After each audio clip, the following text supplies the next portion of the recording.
Suara kebenaran bergema di hati, menggapai cita, menghapus korupsi.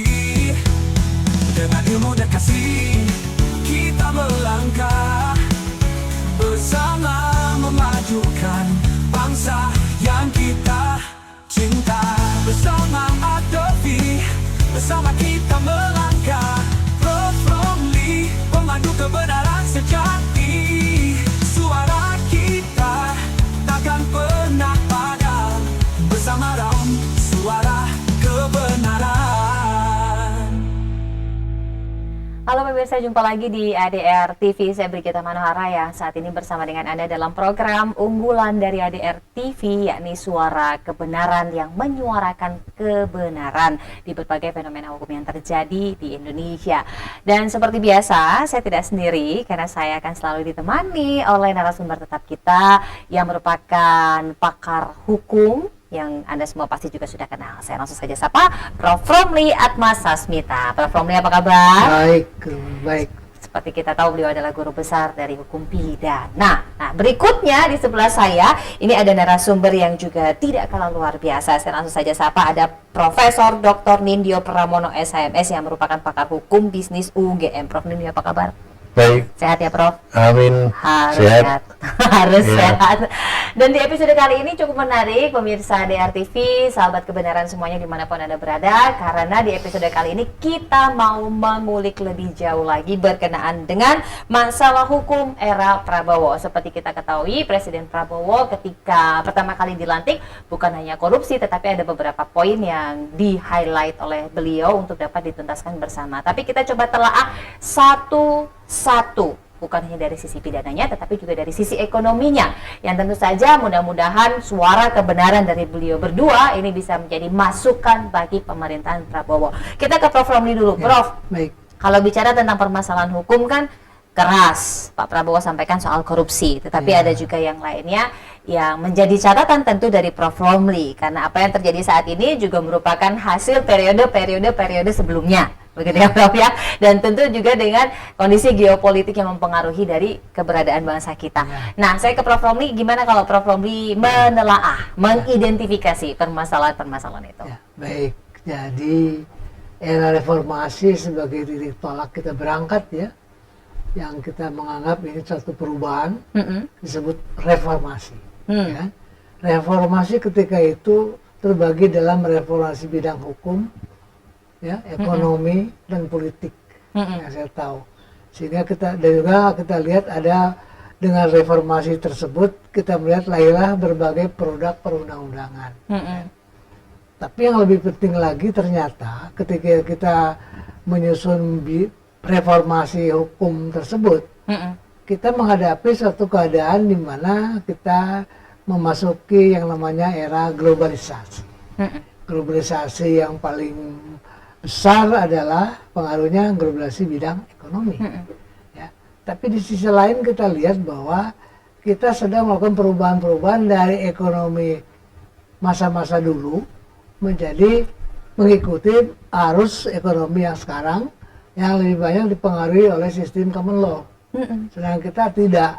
Nah, ini masalah yang kita lihat bahwa kita mau maju reformasi, tapi kita terbentur pada sistem apa yang kita menggunakan. Ya, kita menggunakan sistem yang lama, tidak match dengan perkembangan globalisasi ekonomi yang lebih banyak common law daripada civil law. Nah, ini masalah yang kita hadapi.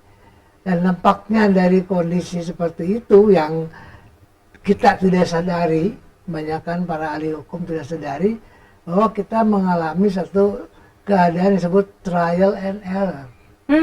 Kita coba sistem ini, termasuk bidang hukum pidana maupun hukum perdata, hukum ekonomi dan semuanya, ternyata kok ada masalah di tengah-tengah kita. Bukan masalah korupsi semata-mata, bukan ternyata. Tapi intinya adalah bagaimana kita bisa menyesuaikan diri dengan kepentingan-kepentingan internasional untuk kepentingan nasional. Yang sampai sekarang saya lihat belum tercapai satu keadaan yang stabil bagi kita, dilihat dari segi hukum, juga dari segi ekonomi. masalah kita bukan hutang semata-mata yang Tapi- sekarang, tapi juga masalah hukum yang masih tersisa masa lalu yang belum selesai. Nah, gitulah kira-kira yang kita ingin bicarakan, bagaimana ini masa era Prabowo, ya kan? Yang kita belum tahu sendiri kita. Kenapa? Karena memang GBHN nggak ada, Ya. tidak ada GBHN, kita belum mendengar sendiri dari pemerintah yang baru bagaimana hukum ke depan. Yang kita tahu seolah-olah berantas korupsi, berantas kemiskinan sepertinya bakal selesai, nggak juga. Nah ini, itulah kira-kira mengapa ide ini perlu kita lontarkan ke masyarakat untuk mencari tahu sejauh mana ya bahwa reformasi hukum ke depan zaman Prabowo ini bisa kemudian mengeliminir lah, paling tidak mengurangi terjadinya ya risiko-risiko yang kita tidak perkirakan seperti dulu. Demikian.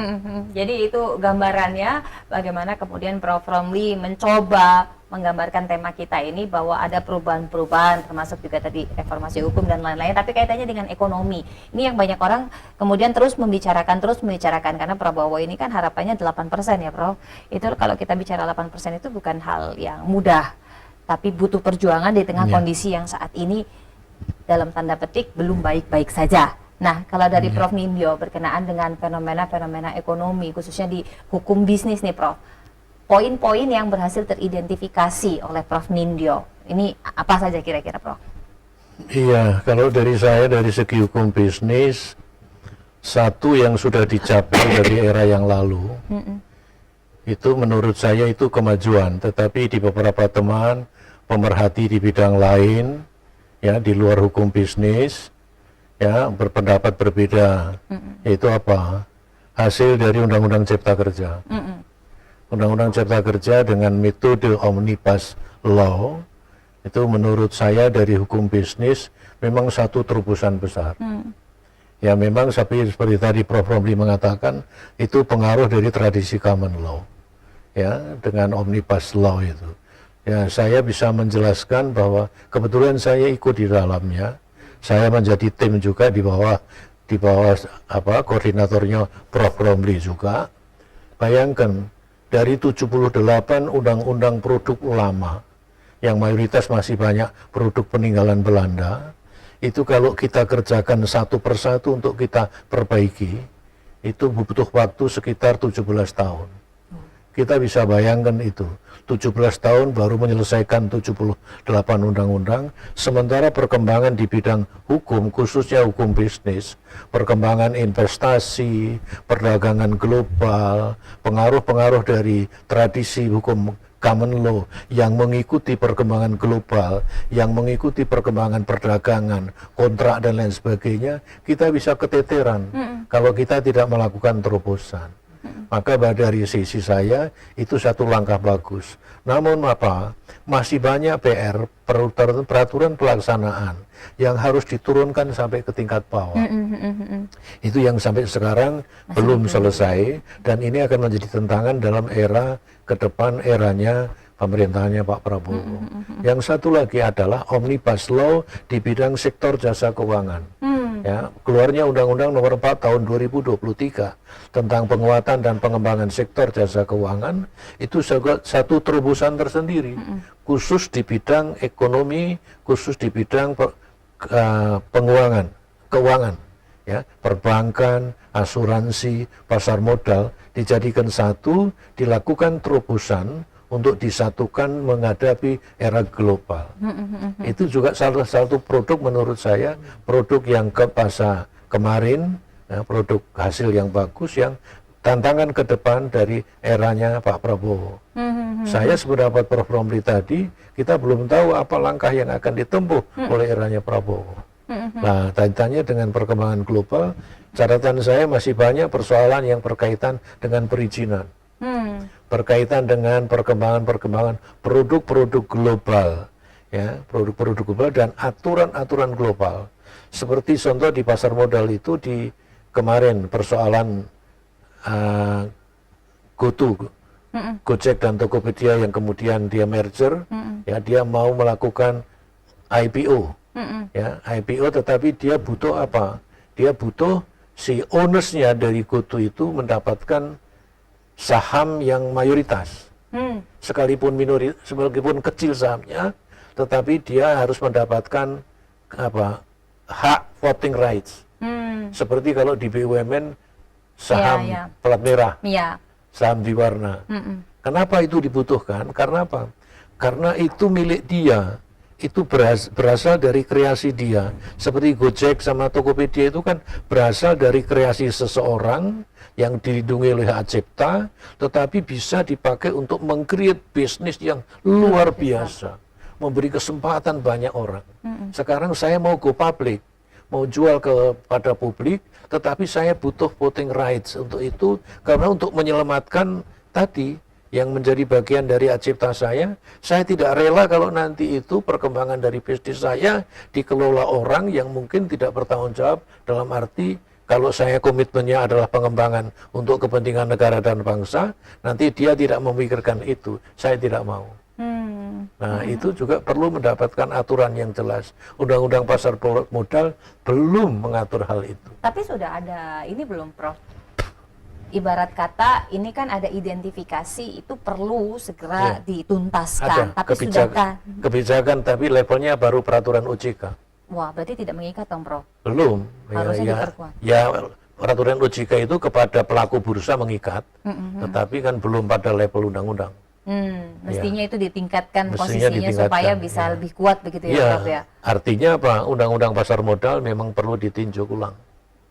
Ya, sudah ada, saya sudah tahu ada RUU-nya, tetapi entah kenapa sampai sekarang tidak ada gaungnya lagi untuk diteruskan.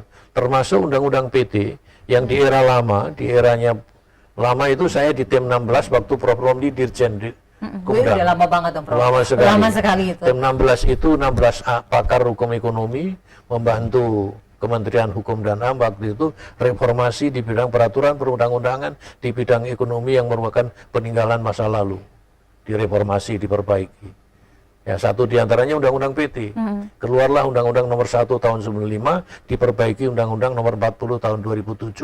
Namun sekarang Undang-Undang itu pun sudah banyak ketinggalan.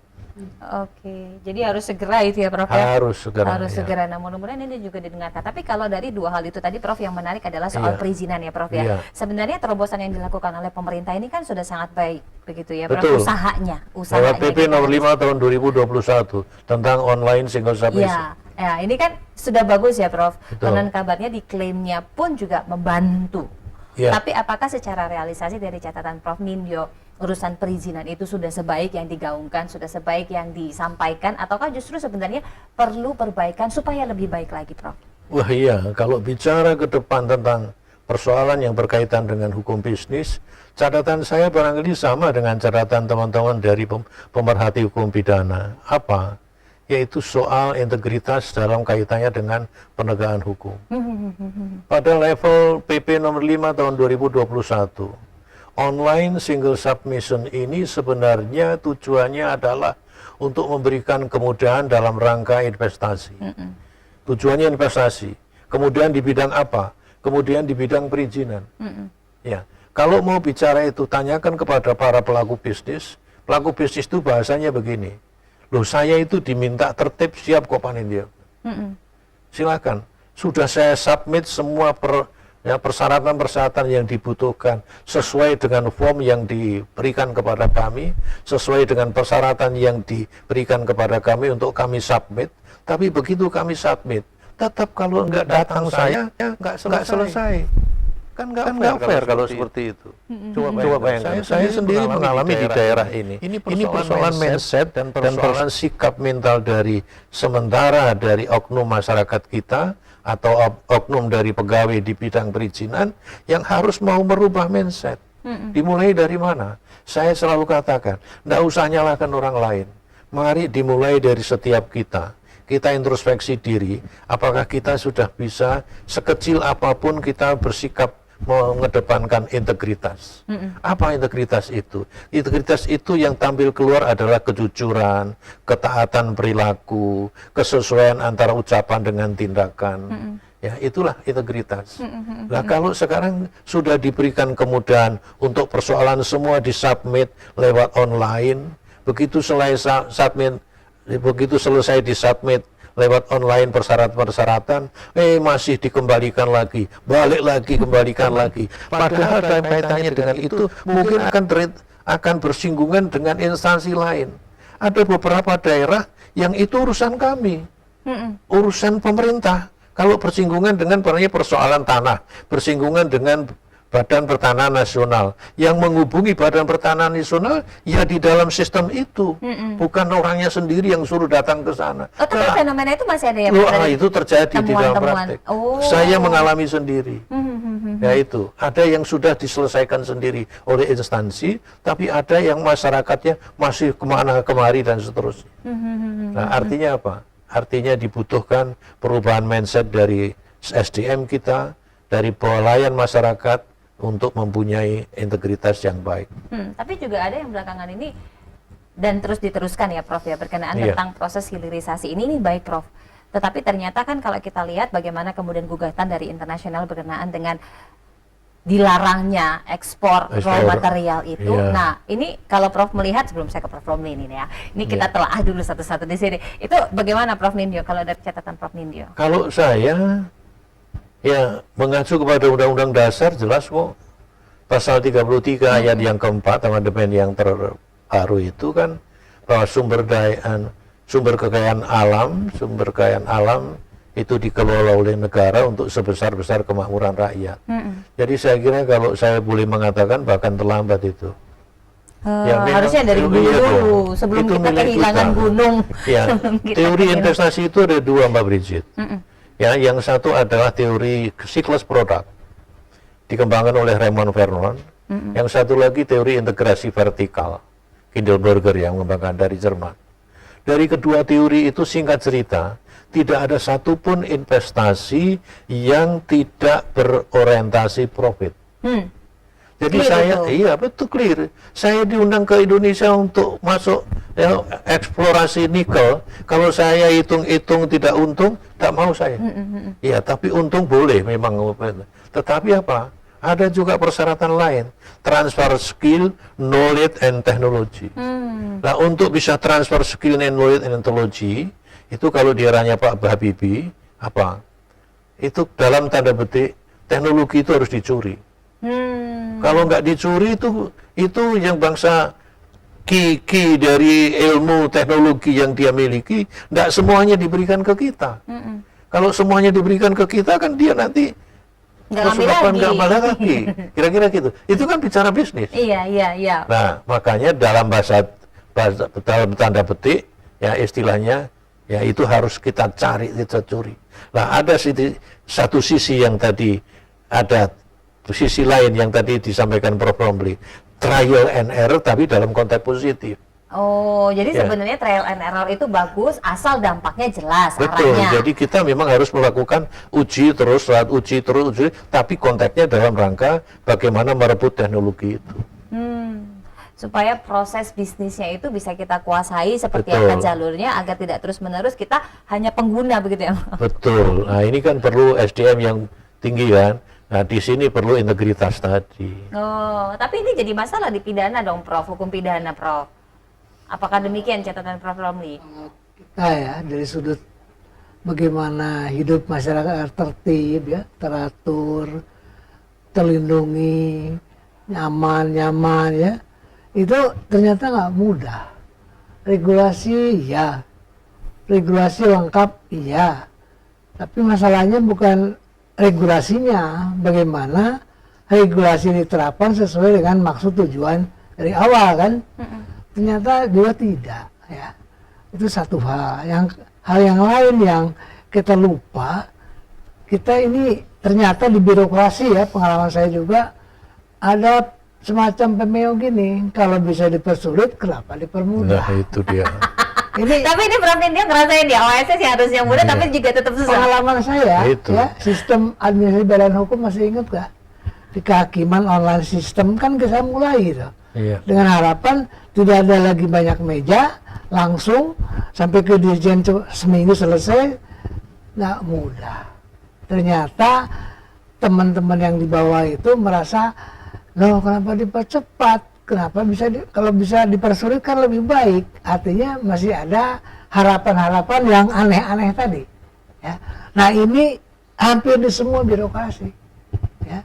Iya, Jadi OSS yang diinisiasi Undang Cipta Kerja, saya tahu, saya paham, tapi lupa bahwa kita punya budaya kerja yang beda. Iya. Artinya beda tuh sejauh mana pekerjaan ini menguntungkan diri saya, bukan sejauh mana pekerjaan ini bisa memberikan pelayanan yang terbaik bagi masyarakat. Tidak. Nah, sikap ini kan semacam budaya, ya, yang harus diubah. Untuk mengubah itu kan tidak cukup dengan arus, enggak. Juga harus diperhatikan sejauh mana jaminan sosial, ya, bagi mereka, baik itu asuransi dan sebagainya. Apakah sudah memadai, misalnya ya. Jadi menteri yang saya tahu dulu, mungkin sekarang naik tapi nggak tinggi. Dulu 19 juta itu Pak Yusril Pak Muladi. Menteri. 1 bulan. Menteri Terus ya. tunjangan operasionalnya 100 juta setahun. Setahun. Oke. Makanya saya, apa cukup? Menteri ya? Apalagi kalau menteri dari parpol kan banyak pengeluaran. Dirjen itu saya dulu 3 juta sebulan. 3 juta saja. Plus gaji dari Unpor tetap, tapi nggak sampai 20 juta kok. Iya. Nah itu bisa kita lakukan dengan terbaik. Memang asal kita punya pengabdian, punya rasa tanggung jawab yang besar. Kalau tanpa tanggung jawab besar, integritas yang besar, ya kolaps lagi itu sistem. Jadi ini bukan masalah pidana saja, bukan masalah hukum, masalah budaya. Nah ini yang sulit bagi kita untuk mengatakan bahwa kita bisa berdiri di atas kaki sendiri. Kalau memang kenyataannya kita selalu berhutang, pertanyaannya selama ini UMKM apa kerjanya? Pemerintah sudah mendorong terlalu banyak terhadap masyarakat supaya mau berpartisipasi UMKM, ada segala macam, masa dikasih kredit 100 juta gratis, nggak jalan juga tuh. Kreditnya diambil, modalnya habis, produksinya tidak ada. Nah, akibat seperti inilah kita sangat tergantung pada bantuan. Pertanyaannya sekarang, regulasi macam apa yang bisa membantu ini semua? Jadi kalau kita lihat dari sudut sini, pesimisme kan? Tapi kita tidak boleh, harus optimis. Bagaimana mencapai optimisme yang optimal, itu yang jadi masalah bagi kita semua. Bukan hanya pemimpin saja, jadi pemimpin menunjukkan juga tanggung jawab dan teladan, bukan perintah saja. Tapi kalau perintah saja teladan tidak ada, termasuk untuk kepentingan diri sendiri, bagaimana bisa berjalan. Ini masalah yang tidak sederhana ya, yang kita bicarakan hari ini. Tapi kalau kita bicara tentang regulasi, karena ini kaitannya juga, regulasi itu kan penting ya Prof. Dari sisi bisnis, kepastian itu yang utama, supaya hitung-hitungannya jelas. Nah, tapi dengan aturan yang ada, apakah juga harus selalu diberikan sanksi pidana? Karena kalau kita lihat, coba Prof, kalau dari pandangan Prof, bagaimana dari Prof Romli sebelum saya balik ke Prof Nindyo? Dari saya, sebagai spesialisasi dalam bidang hukum pidana, kita dalam melihat hukum, terutama hukum pidana dengan upaya paksanya, itu terlalu berlebihan, over eksesif lah bahasa saya, ya, eksesif sekali sehingga segala sesuatu, asumsi kita, terutama penegak hukum, pemerintah sekalipun, bahwa dengan sanksi pidana itu akan selesai semuanya. Contoh, semua undang-undang kementerian lembaga, kalau kita buka bagian belakang, pasti ada sanksi. Sanksi pidana ada, administratif ada, padahal sebetulnya tidak perlu. Harusnya administratif atau perdata lah. Tapi selalu disisipi ketentuan pidana. Sehingga dengan itu otomatis, karena ada penyidik PPNS, mesti ingat ya. Jadi seolah-olah segala suatu pelanggaran itu harus penyidik yang ke depan. Padahal bukan itu maksudnya. Harusnya. Nah ini terlalu, katakanlah, salah kira, salah duga bahwa sanksi pidana menyelesaikan segalanya. Padahal hukum pidana sudah diberi doktrin ultimum remedium, artinya belakangan lah. Jangan dulu kan. Kalau didulukan yang sebetulnya bisa diselesaikan secara baik-baik, dari keperdataan jadi rusak. Akhirnya menjadi mubah semua. Nah ini pandangan pemikiran di kalangan legislatif termasuk juga seolah sanksi pidana segalanya, padahal enggak, ternyata kontraproduktif dalam implementasinya. Oke. Ya, contoh, segala sesuatu sekarang jadi tipikor, penyimpangan, ya kan? Yang sebenarnya administratif jadi tipikor. Akibatnya apa? Perbankan rate macet tipikor, ya. Proyek tol juga infrastruktur gara-gara suap dari tipikor, macet semua. Nah kalau macet semua gimana membangun kembali nih nilai yang udah sekian APBD dibahas bertahun-tahun dan susah payah mubazir semua. Daya serap APBN tidak meningkat, stagnan, proyek berhenti. Nah ini pertanyaan, apalagi kalau proyek-proyek yang bersifat bantuan sosial lah, kesejahteraan. Jadi kita juga melihat bahwa hukum pidana harus direm sedikit, tahan, jangan terlalu dilepas, ya, dibebaskan sedemikian rupa sehingga mengganggu sistem yang lain. Harusnya seperti itu sekarang, berubah. Misalnya contoh, kasus Boeing mesti memberikan suap terhadap Emisa Satar, ya.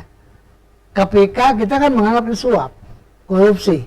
KPK berjalan, ya, mertuanya Emisa jadi tersangka.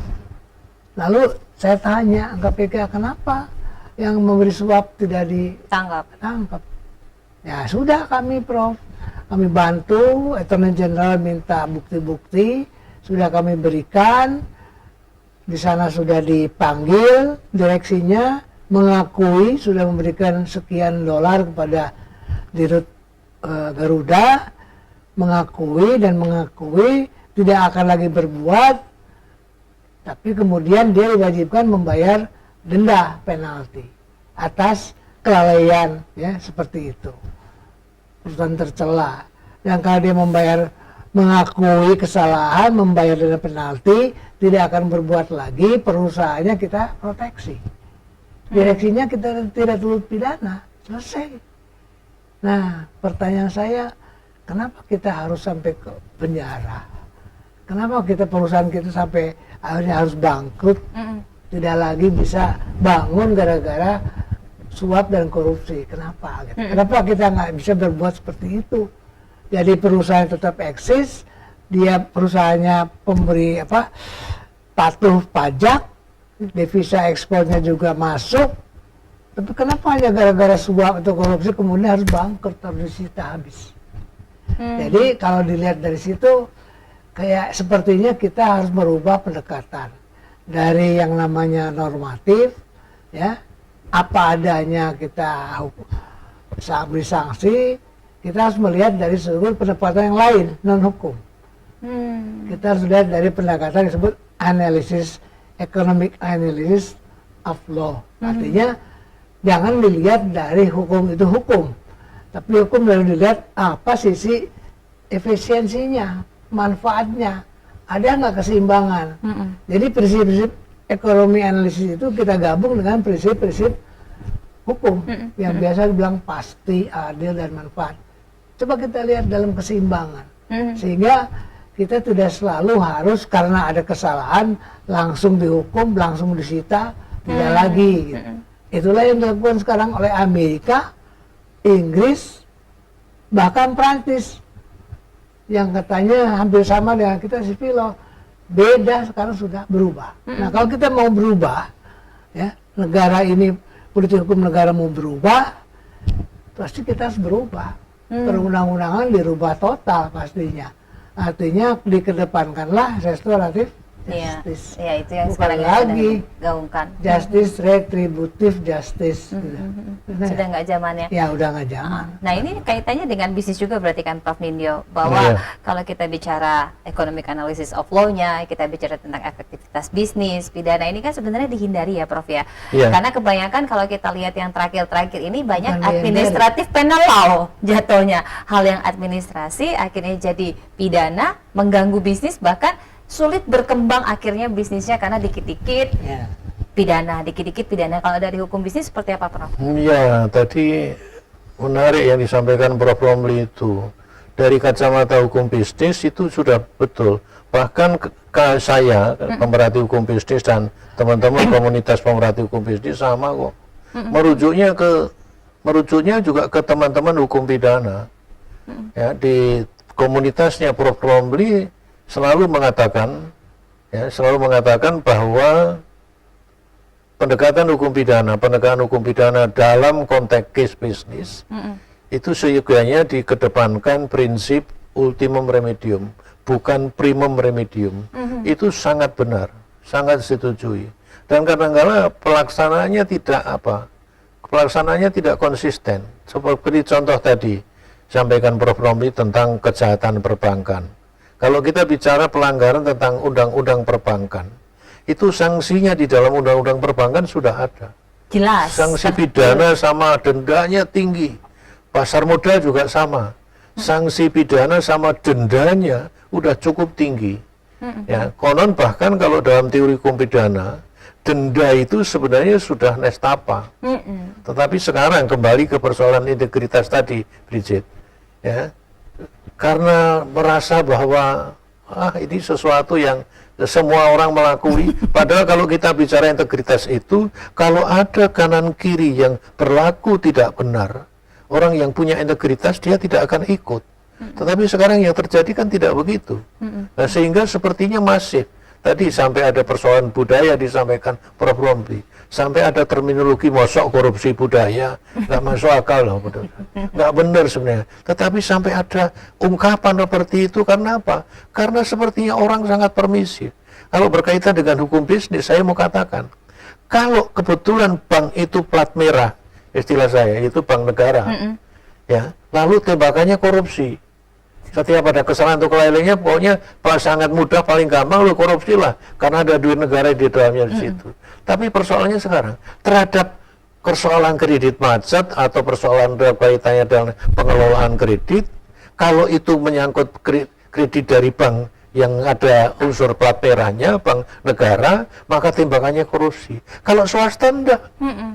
Swasta tidak ada urusan korupsi. Begitu ada kredit macet, dilakukan rescheduling, dilakukan reconditioning, dilakukan restructuring, ya, kemudian dikasih haircut, selesai. Semua masih bisa berangkat lagi untuk memperbaiki usahanya, kemudian bisa nyicil kreditnya lagi sampai selesai. Tapi ini yang satu lagi sudah harus masuk penjara, berakhir di penjara, semua akhirnya apa? Hasil dari yang dibiayai kredit tadi mangkrak.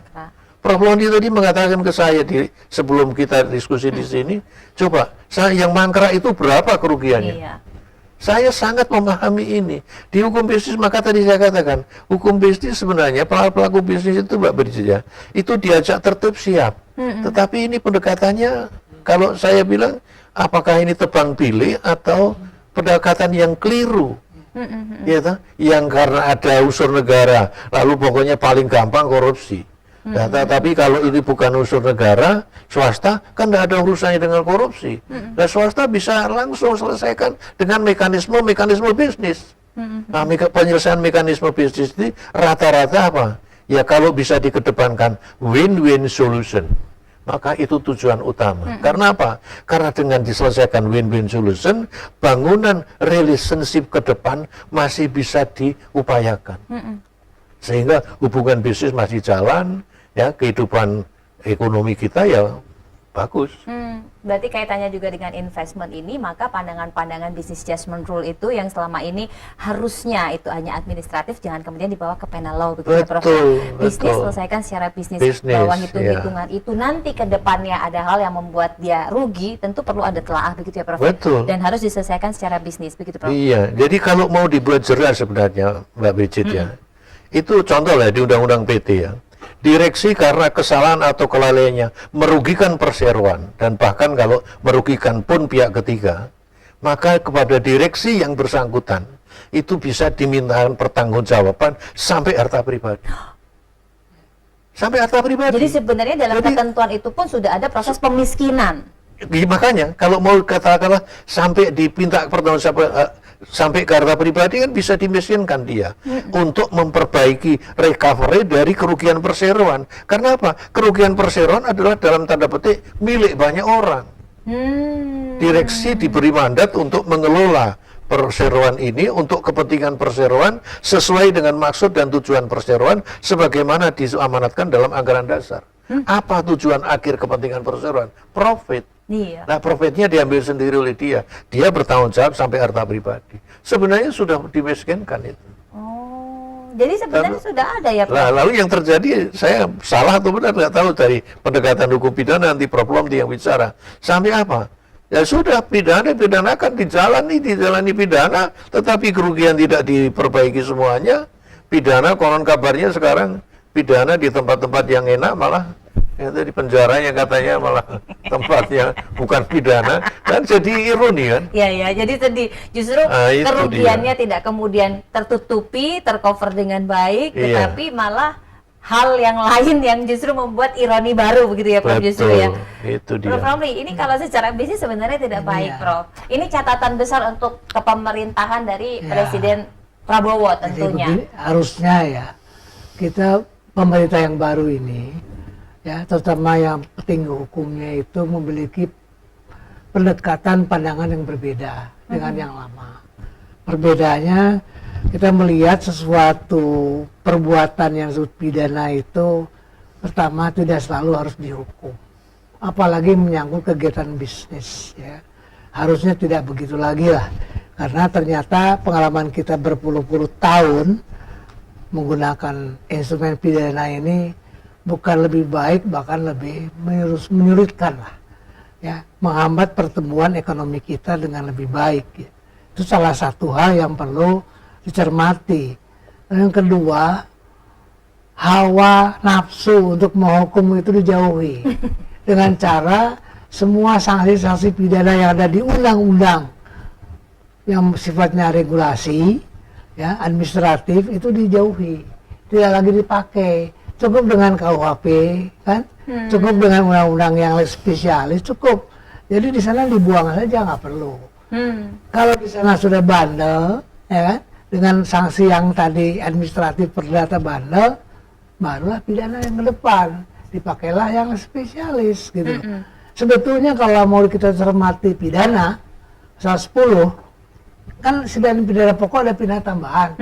Pidana tambahan itu lebih mempermalukan, makan, mempersulit bisnis.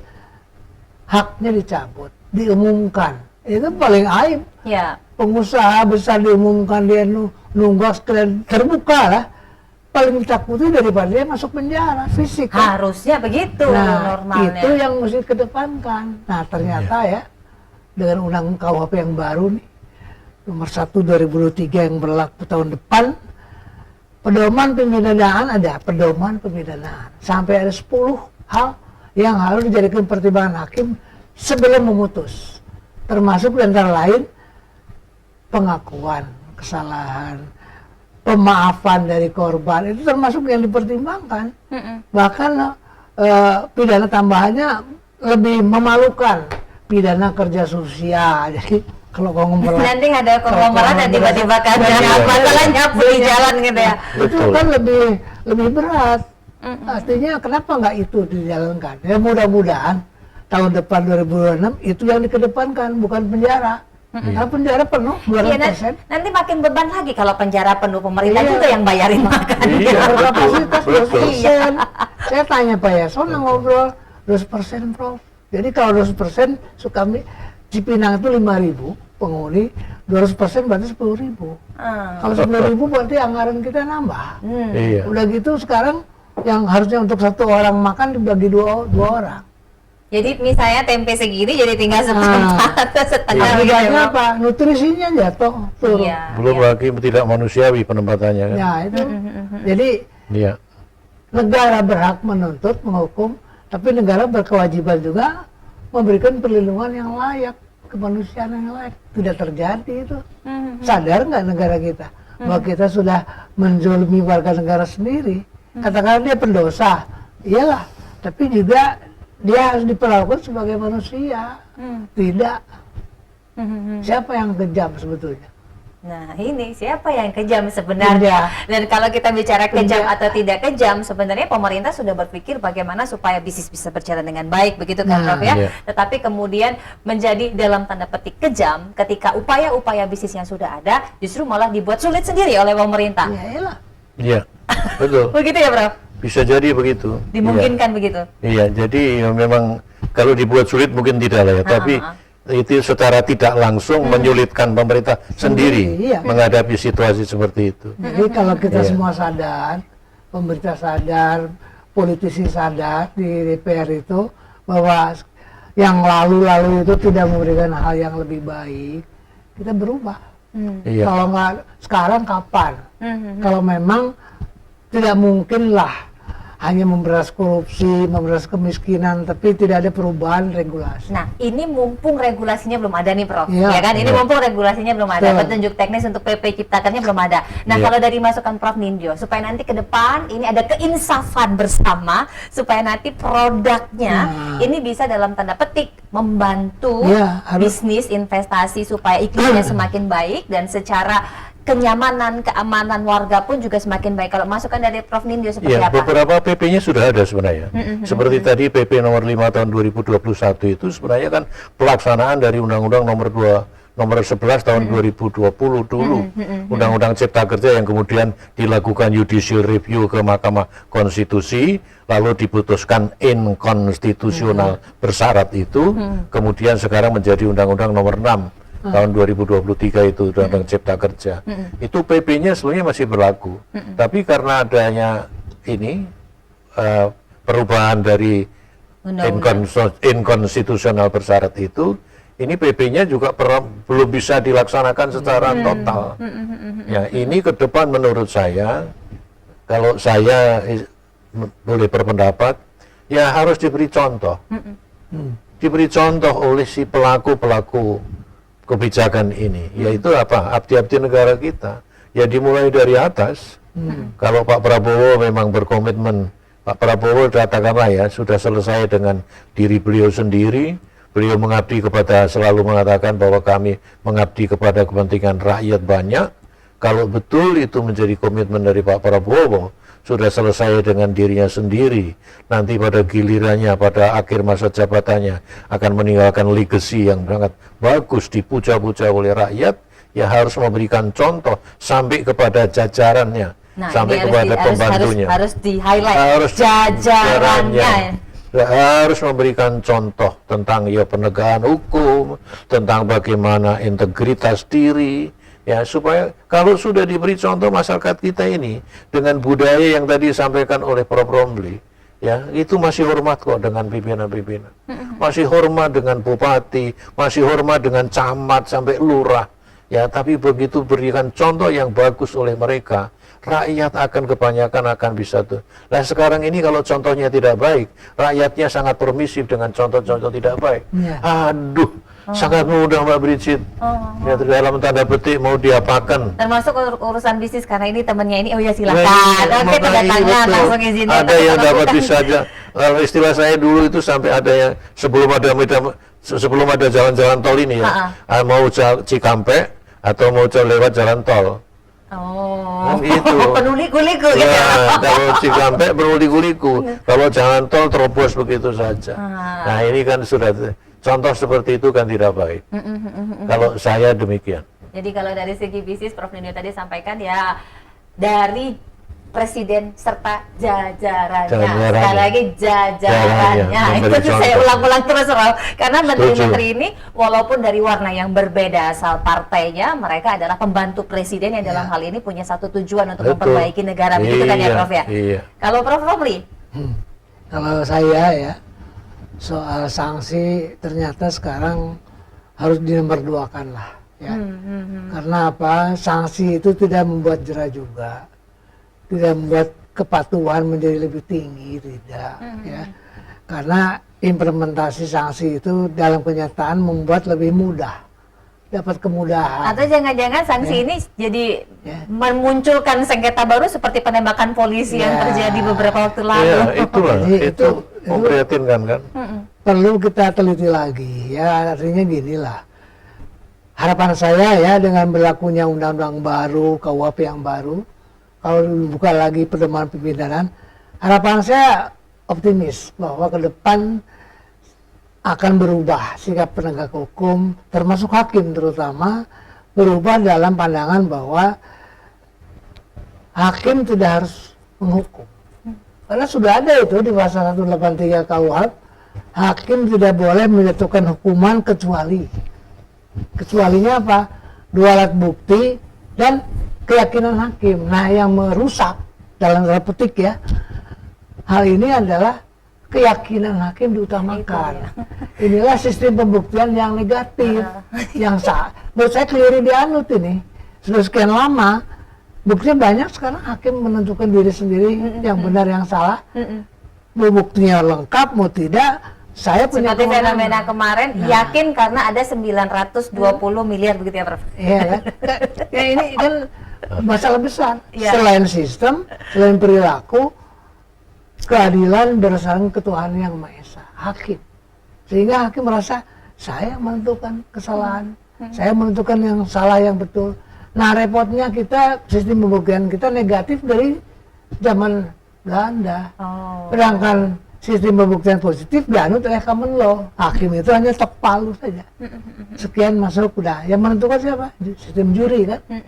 Ya kita harus berhitungkan itu model sistem pembuktian itu. Apakah tepat untuk semua kasus negatif Wettler-Gebehinsel atau bagaimana gitu. Nah ini juga ya banyak lah yang perlu kita perbaiki. Selain sisi regulasi juga adalah kurikulum pendidikan hukum. Kata Prof. Romli, Fakultas Hukum dihapus saja Prof. Nindyo. Iya. Kurikulum pendidikan hukum kita tertinggal jauh. Saya lihat lagi kurikulum sekarang, dekannya kebetulan kan bekas mahasiswa ya. Aduh ini Pak Sigit yang lama zaman saya kuliah. Perubahan sedikit-sedikit saja, tapi tidak mendasar. Nah ini perlu ada perubahan yang lebih luas karena gini, kurikulum kita hukum tuh hukum aja. Ada ilmu ekonomi pengantar. Padahal sekarang udah nggak zamannya monodisiplin, sudah lintas disiplin ilmu. Jadi harusnya ada pelajaran di dalam kurikulum yang lintas disiplin ilmu atau kewajiban mahasiswa hukum untuk kuliah di fakultas ekonomi, di formal. Jadi ini menimbulkan juga pemikirannya luas. Ya, Karena, multidisiplin. ya, Jadi pemikirannya nggak cuma keluar hukum. ke masyarakat itu wah ragam masalah kan. Ya, Tidak benar. mungkin hanya hukum sendiri. Nah ini jadi maksud saya perubahan pendidikan hukum termasuk juga ke policy, politik hukum. Ini terakhir untuk Prof. Nindyo pertanyaan saya. Jadi pekerjaan rumah, ketentuan-ketentuan regulasi yang harus diperbaiki, itu berarti apa aja Prof? Kalau kita boleh review dan flashback sebagai catatan untuk pemerintahan yang sekarang. Yang pertama tadi soal apa? Kalau yang diperbaiki sebenarnya kalau dari hukum bisnis sudah banyak. Tadi dengan Undang-Undang Cipta Kerja itu 78 peraturan perundang-undangan loh Mbak Prizi. Iya. Udah diperbaiki itu, sudah ada PP-nya. Yang menjadi PR ke depan adalah bagaimana melaksanakan peraturan perundang-undangan yang merupakan produk Omnibus Law ini dilaksanakan, kalau saya boleh menggunakan istilah, dilaksanakan secara konsekuen. Nah, Ya, konsekuen itu tadi diperlukan integritas dari si pelaksana undang-undang itu. Integritas itu sesuai antara kata dan perbuatan. Jadi bagaimana melaksanakan undang-undang ini demi sebesar-besar kemakmuran rakyat. baik Prof. Nindyo terima Itu. kasih, Prof. Ya. Romli terima kasih. Ya. Ini jadi suara kebenaran, para pemirsa di rumah, sahabat kebenaran semuanya. Niatnya sudah baik, yang dilakukan juga sudah baik. Tinggal bagaimana ke depannya konsekuen dengan apa yang sudah dibuat, dan komitmen-komitmen itu dijalankan sebaik-baiknya, dengan tentu saja tadi Prof. Romli sampaikan, jangan dikit-dikit sanksi, dikit-dikit sanksi, dikit-dikit sanksi pidana. Akan lebih baik kalau restoratif justice, kalau mengembalikan kerugian yang selama ini sudah ditimbulkan. Sekali lagi terima kasih Prof. Romli dan juga Prof. Nindyo. Mudah-mudahan suara kebenaran yang disuarakan oleh kedua pakar hukum ini didengar oleh pemerintahan Prabowo dan menjadi masukan untuk membentuk Indonesia yang lebih baik lagi. Saya Brigita Panohara pamit, terima kasih sudah menyaksikan Suara Kebenaran, dan subscribe dari akun ADR TV, termasuk juga Instagram serta Facebooknya. Sampai jumpa. Terima kasih, Prof. Ya, Terima kasih, Baik. Prof. terima kasih. Sun, ya. Saya simpan nomor Profnya di Suara kebenaran bergema di hati, menggapai cita, menghapus korupsi. Dengan ilmu dan kasih kita melangkah, bersama memajukan bangsa yang kita cinta.